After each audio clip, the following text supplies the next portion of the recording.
नमस्कार साथियों, गणेश समाचार में आपका स्वागत है। आज हम धर्म और अंधविश्वास पर चर्चा करने वाले हैं। आप लोग हमारी बातों को जरूर ध्यान से सुनिएगा। तो आपको धर्म और अंधविश्वास के बारे में जो जानकारी मिलेगी शायद वो किसी ने और न दी होगी।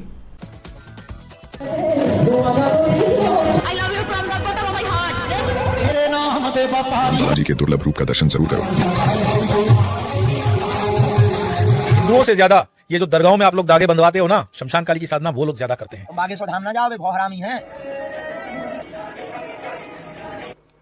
और मैं हूँ अग्निहोत्री ब्राह्मण हूँ मैं। नारायण हरि के दर पे ये किसने करी गद्दारी है। गुरुजी तो से प्रणाम करते है। गुरुजी प्रणाम करते तो लड़की के तरीफ में रहा नहीं जाता। आंखें बंद करो और सारी सबको मेरे शमशान भेज दे। मोबाइल नंबर देंगे अल्लाह का। हाँ है, अल्लाह का मोबाइल नंबर है, देंगे लोगे। खड़ा कर दें आप उसको।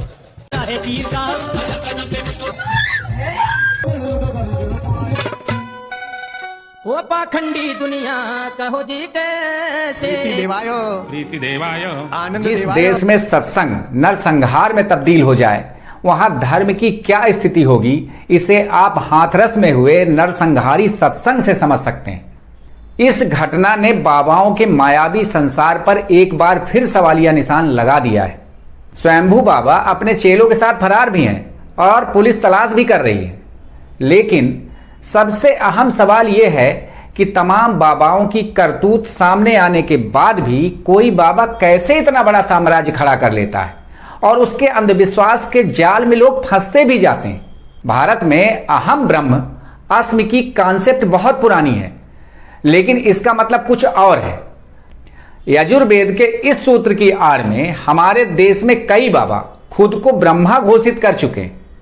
हाल ही में एक फिल्म आई कल्कि 2898 AD, जिसमें सुप्रीम नाम के एक किरदार ने जिस तरह की दुनिया बसाई है वह अलौकिकता की पराकाष्ठा ही है। यानी अलौकिकता जितनी प्राचीन है उतनी ही आज भी प्रासंगिक भी है। आज जब हाथरस सत्संग कांड से पूरे देश में हड़कंप मचा है तो ऐसे स्वयंभू सुप्रीमो के कथित कॉम्प्लेक्स और उनके सिंडिकेट की चर्चा लाजमी हो जाती है। हाथरस के स्वयंभू भोले बाबा ने भी एक ऐसा ही साम्राज्य बसाया था जिसके रहस्य से धीरे धीरे पर्दा उठने लगा है और अंध भक्तों की आंखें खुलने लगी है। लेकिन असल जिंदगी में तो बाबा हमारी बुद्धि को ही खत्म कर रहे हैं। हैरानी की बात यह है कि बड़े बड़े नेता भी इनके पैरों में गिरते नजर आते हैं। आप सोशल मीडिया पर नजर डालिए तो आपको रोज एक नया बाबा लोगों का बौद्धिक शोषण करता दिख जाएगा। इन्हें देखिए, जबलपुर वाले अनिरुद्धाचार्य, ये खुद चंदन के पानी से नहाते हैं और आपको गोबर से नहाने का सनातनी ज्ञान दे रहे हैं। गाय का गोबर से साबुन भी बनता है। साबुन आपने कभी गाय के गोबर से अपने मुंह को धुला? नहीं।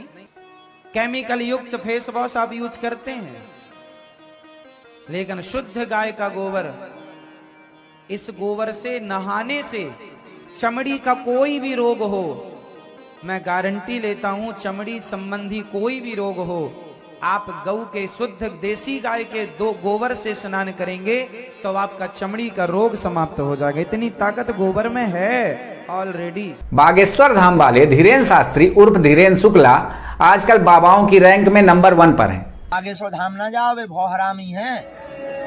पर्ची लिखकर समस्या का हल बताते हैं, लेकिन लोगों की समस्याएं जस की तस हैं। सावरकर से ज्यादा कोर्ट में माफी मांगने वाले बाबा रामदेव उर्फ रामकिशन यादव के सितारे इन दिनों गर्दिश में हैं। बेचारे की कई दवाइयां सरकार ने बैन कर दी हैं। और मैं हूँ अग्निहोत्री ब्राह्मण हूँ मैं। नारायण हरि के दर पे ये किसने करी गद्दारी है। वैसे हर बाबा की पोल एक न एक दिन खुलनी ही है, क्योंकि हर बाबा कोई ना कोई ऐसी गलती जरूर करता है जिससे उसके झूठ का साम्राज्य ताश के पत्तों की तरह भरभरा कर ढह जाता है। अहम ब्रह्म स्वामी को सिद्ध करना इतना आसान नहीं है जितना बाबाओं ने समझ रखा है। हमारी परंपरा बताती है कि साधु तपस्या से बनते हैं, मान्यताएं उनको स्वामी का दर्जा देती है। उनके पुण्य, प्रताप, यश, कीर्ति, धर्म की स्थापना, अध्यात्म की ऊंचाई, समाज का उत्थान, जन कल्याण और सत्य वचन किसी भी व्यक्ति को महात्मा का दर्जा देते हैं। लेकिन कल्कि काल में न जाने कई ऐसे लोगों ने भी बाबा का चोला धारण कर लिया है जिन्हें सिद्ध सत्य तपस्या वचन से कोई मतलब नहीं। उन्होंने लाखों लोगों की कमजोर नस का दोहन करके स्वयंभू बाबा कहलाने में कभी गुरेज नहीं किया। स्वयंभू भोले बाबा की भांति ऐसे बाबाओं की लंबी सूची है जिन्होंने आम जनों की आस्था, विश्वास और आकांक्षा के साथ धोखा किया है। सबसे हैरत की बात तो यह है कि अंधविश्वास पर रोक लगाने के लिए राज्यों ने कड़े कानून भी बनाए हैं, लेकिन कानून बनाने वाले नेता ही जब ढोंगियों के पैरों पर लौटते हैं तो फिर अंधविश्वास को फैलने से कैसे रोका जा सकता है? यह बड़ा सवाल है। देवाय प्रीति देवाय आनंद देवाय आनंद देवाय। यही वजह है कि कभी रामपाल जैसे बाबा को पकड़ा जाता है जिस पर देशद्रोह का मुकदमा चलता है, तो राम वृक्ष यादव जैसे क्रिमिनल का किरदार सामने आता है। कभी पैसे लेकर लोगों की गोद में बैठने वाली राधे मां का वीडियो वायरल होता है, तो कभी रैकेट चलाने का आरोपी इच्छाधारी नाम के मशहूर भीमानंद की काली करतूतें उजागर होती हैं। और जब हाथरस कांड सामने आता है तो चरणों की धूल पाने की होड़ का अंधविश्वास का खेला भी दिखाई देता है। इसकी चपेट में 121 लोग काल के गाल में समा गए। आखिर ये सिलसिला कब रुकेगा? अंधभक्तों की आंखें कब खुलेंगी? यदि धर्म को फिर से परिभाषित नहीं किया गया तो भारत की मासूम जनता यूं ही भगदड़ों में रौंदी जाती रहेगी। ढोंगी बाबाओं के शोषण को आप किस नजरिए से देखते हैं? कमेंट बॉक्स में जरूर लिखिएगा। साथ ही हमारे चैनल में अगर पहली बार आए हैं तो चैनल को सब्सक्राइब जरूर कीजिएगा ताकि हमारे नए नए अपडेट्स आपको मिलते रहें। नमस्कार।